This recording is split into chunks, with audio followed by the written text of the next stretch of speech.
Assalamualaikum warahmatullahi wabarakatuh. Kami dari kelompok 7 Functional Programming akan menjelaskan function composition dan function chaining.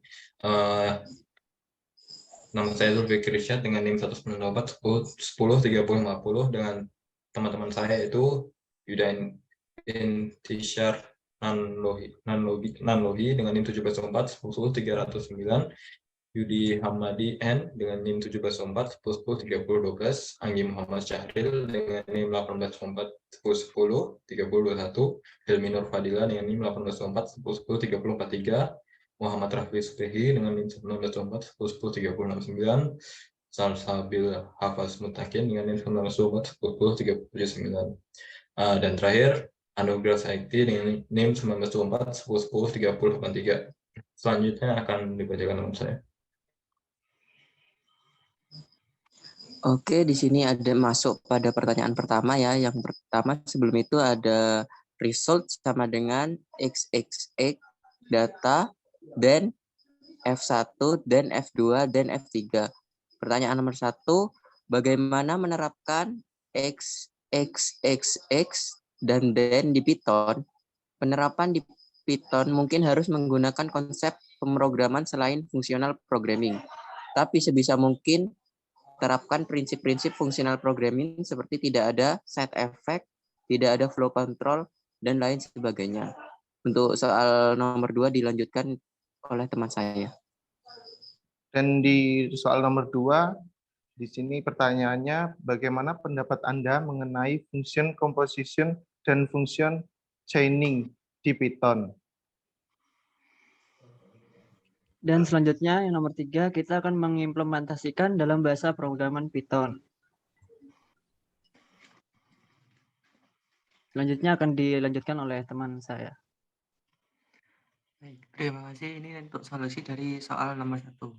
Kami memberikan kode yaitu class generate function def in self data. Self data sama dengan data, def dan self, function, return generate function. Function self titik data. Di mana XXX di sini menurut kelompok kami adalah bagian chain function, di mana XXX adalah representasi dari data dan then merupakan fungsi yang bisa dipanggil dengan format data tersebut, atau di Python bisa disebut inner function. Dengan mengembalikan kelas dirinya sendiri di dalam inner function, maka pemanggilan berulang bisa dilakukan dan sintaks berulang bisa dilakukan. Metode chaining juga bertujuan bisa juga dengan menaruh fungsi di dalam kelas agar mampu dipanggil dengan objek yang sama. Baik, saya akan melanjutkan solusi untuk nomor 2 yaitu function composition. Fungsi komposisi adalah fungsi yang melibatkan lebih dari satu fungsi. Ketika ada suatu fungsi, kemudian dilanjutkan dengan fungsi lainnya, maka akan membentuk suatu fungsi baru. Fungsi baru inilah yang akan menghasilkan komposisi menurut kelompok kami. Fungsi komposisi lebih menghemat cara penulisan dan bisa melakukan banyak fungsi dengan baris yang cukup singkat.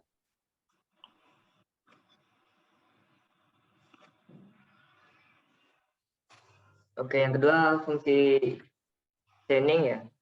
Metode chaining merupakan salah satu konsep yang ada dalam paradigma OP untuk mengikat atau merantai metode.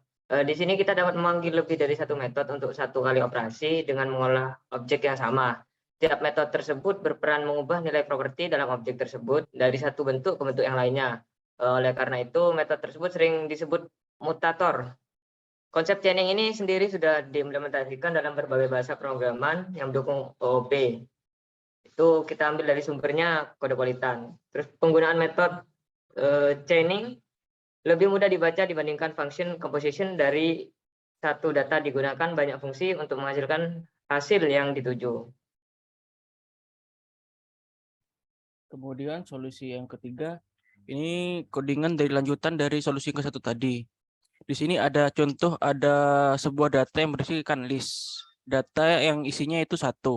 Lalu ada sebuah fungsi yang bertugas membuat data baru dengan data inputan yang ditambahkan anggotanya. Seperti contohnya F1 lambda, X plus 1, dan seterusnya seperti itu ya. Lalu ada penerapan fungsi chaining. B, generate function data. General function ini seperti kelas yang dibuat di solusi pertama tadi. Lalu dan F1 dan F2 dan F3. Lah, dan juga seperti metode yang ada di solution satu tadi. Lalu lanjutannya ada B, dan F4.